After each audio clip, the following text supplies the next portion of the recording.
Ahoy, mateys! It's time to talk about the chlamydia species. And we're going to be talking about some pirates and their pirate ship. And it's a pretty good association too, because if any group in history had rampant STIs, it was the pirates. And this video on chlamydia is called The Pirates of Clam Island.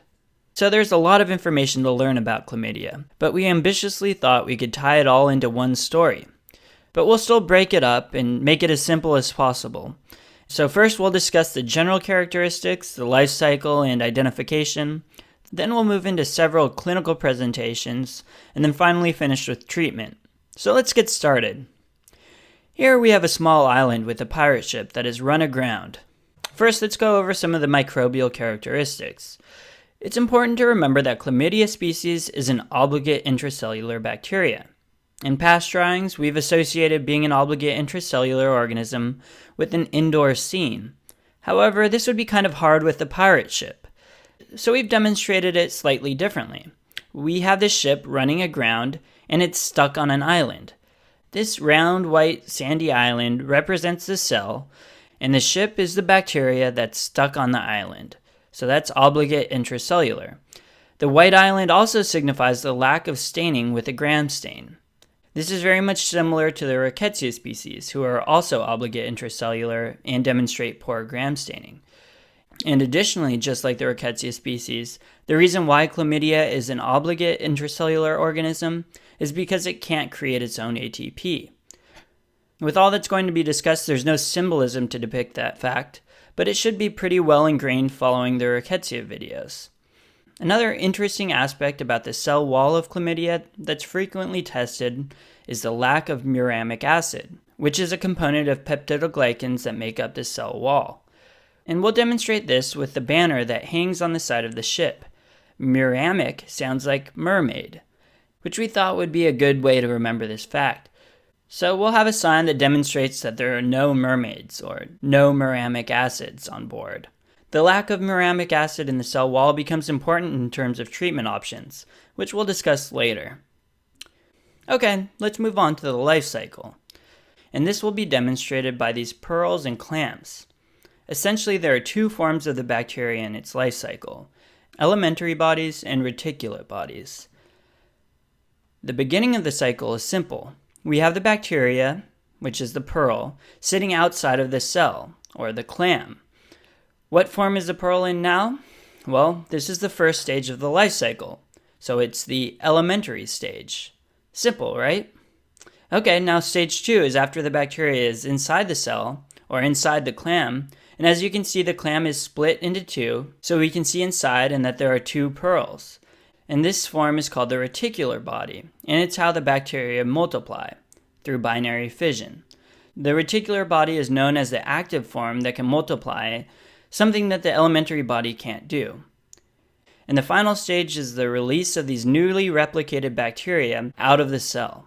And now again they're in their elementary form, and this cycle repeats. In short, the elementary body is the infectious form, and the reticular body is the active dividing form, or elementary enters and reticular replicates. Okay, now that we're done with that, take note of these big piles of pink pearls scattered throughout the island. This is to represent the inclusion bodies that are seen under a microscope in cells infected with chlamydia. Essentially, inclusion bodies are just bunches of reticulate bodies which are dividing in the cell. So I mentioned earlier that chlamydia can't be Gram stained, but it can still be visualized under a microscope. And that's because we use another stain, and it's a stain we've talked about before. It's called the Giemsa stain. We mentioned it in the Borrelia video. Remember Sir Giemsa was one of the competitors against Robin of Ixodes? Well, Giemsa comes into play here too. But in this story, we'll represent Giemsa, which to me looks a lot like the word gems, G-E-M-S. And we'll draw a treasure chest full of sparkling gems. And these are to remind you of the Giemsa stain. A treasure chest full of gems is a perfect fit into any pirate story, and it should serve you well to remember the Giemsa stain. Although you can stain for and see chlamydia under the microscope, that's not really the way it's diagnosed anymore. The test most commonly used is a type of NAT, or NAAT, standing for Nucleic Acid Amplification Test, which is just a fancy word for PCR. We'll illustrate the word gnat with these fly-like insects hovering around the treasure chests, or gnats, but with a G. Okay, finally we get to the good stuff, the symptoms of infection. The symptoms depend on what type of chlamydia infects the patient. There are 3 types of chlamydia that we're going to talk about: Chlamydia trachomatis, the most commonly discussed, Chlamydophila pneumoniae, and Chlamydophila psittaci. Let's start with trachomatis. But to make it more confusing, trachomatis is divided into 3 groups as well, each denoted with a collection of letters: A through C, D through K, and L1 through L3. Let's start with the D through K, which is an STI, and it's the most commonly reported bacterial STI in the US. Representing this STI is going to be a mermaid at the head of the ship. She is a sexy female mermaid with a not-so-sexy STI. Never mind the mechanics of how a half-woman, half-fish may have gotten an STI.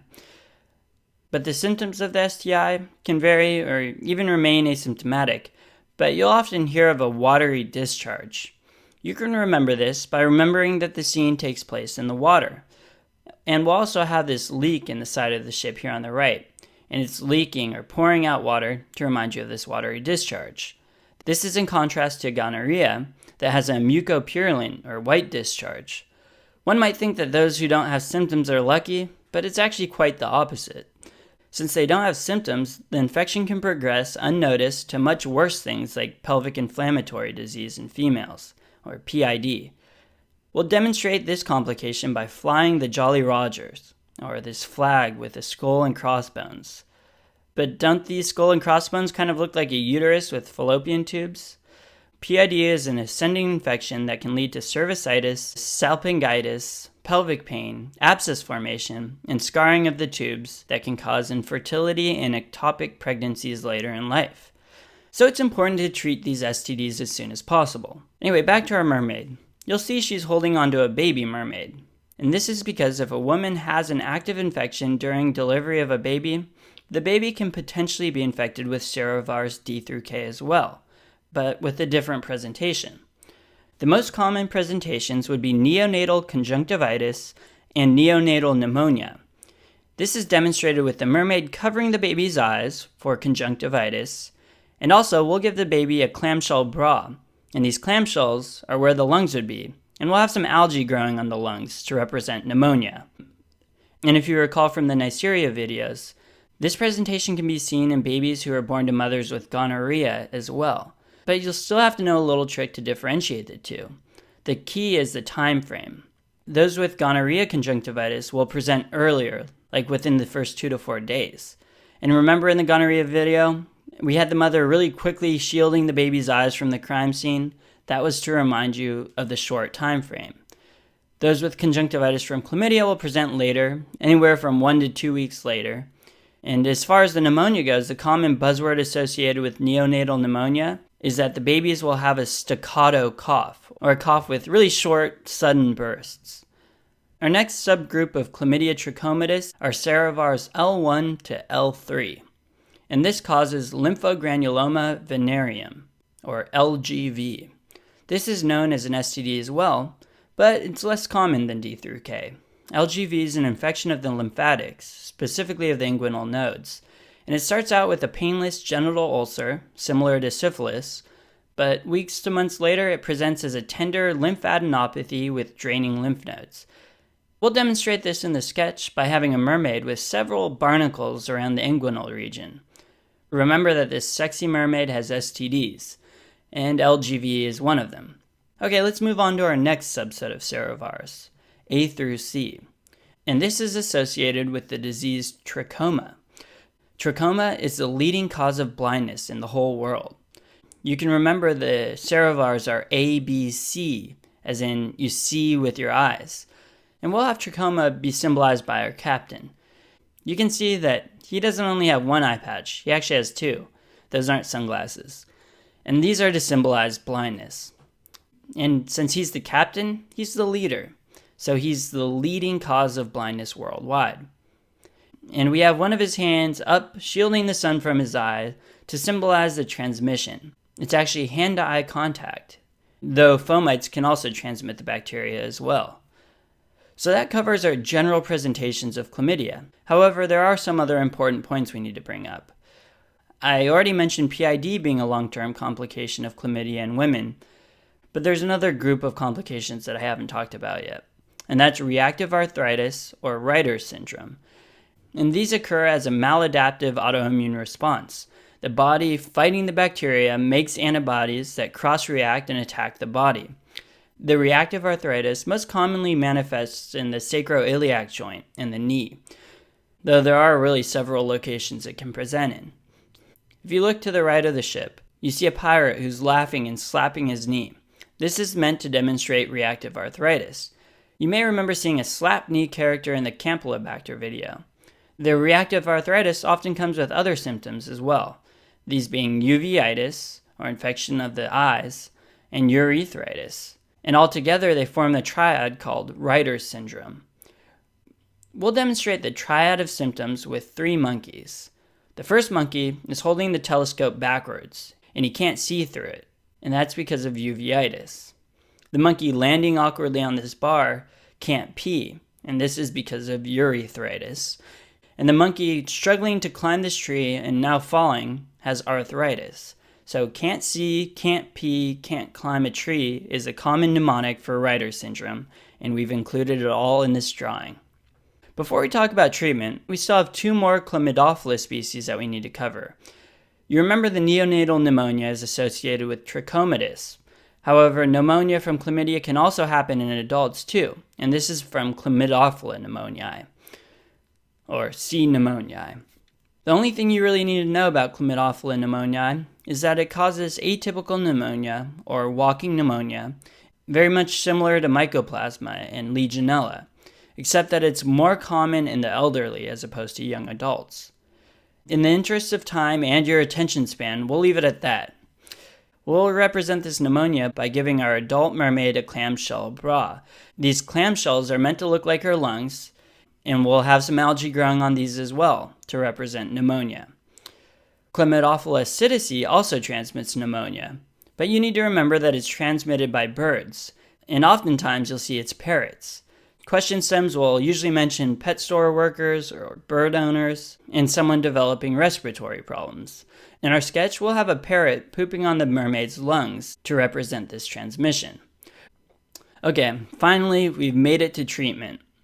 Luckily, the treatment of the bacteria with antibiotics is very effective. Recall that we said that the cell walls of chlamydia have no muramic acid? This makes penicillin and other antibiotics that target cell walls useless. Thus, an important treatment for chlamydia is macrolides, such as azithromycin.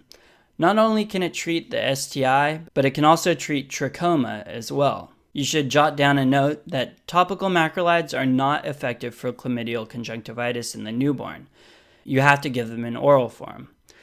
So in our drawings, we'll add these crows at the top of the ship. These crows are a recurring symbol for macrolides. Another treatment option for chlamydia is tetracyclines, such as doxycycline. And doxycycline is demonstrated by our bicycle wheel, which we'll include here as our captain's steering wheel. And the atypical pneumonia, Chlamydophila pneumoniae, can also be treated with tetracyclines as first line or macrolides as a second line. There is one more caveat to treatment, but it's definitely an important one. I can almost guarantee you'll get tested on it at some point. And to cover it, let's look back at our captain. Look at his hat. Does it look familiar? You may remember seeing it on Mac Private Eye in our Noir series video for Neisseria. We bring it up again because a frequently tested concept is the co-infection of chlamydia with gonorrhea. The two present almost identically and can be very hard to distinguish, and they often come together. This is why the empiric treatment for either of these 2 infections is to actually treat for both of them. So we'll also give them a single dose of ceftriaxone to cover gonorrhea as well. And we symbolize ceftriaxone in numerous videos with our 3 axes, or tri-ax. So we'll fly another flag with our tri-ax symbol for ceftriaxone. Wow, that is a lot of information. You may need to watch it another time or two to make sure you fully register all of it. But between chlamydia being the most commonly reported bacterial STI in the US, and it also being the leading cause of blindness worldwide, it's kind of important. Alright, well, best of luck.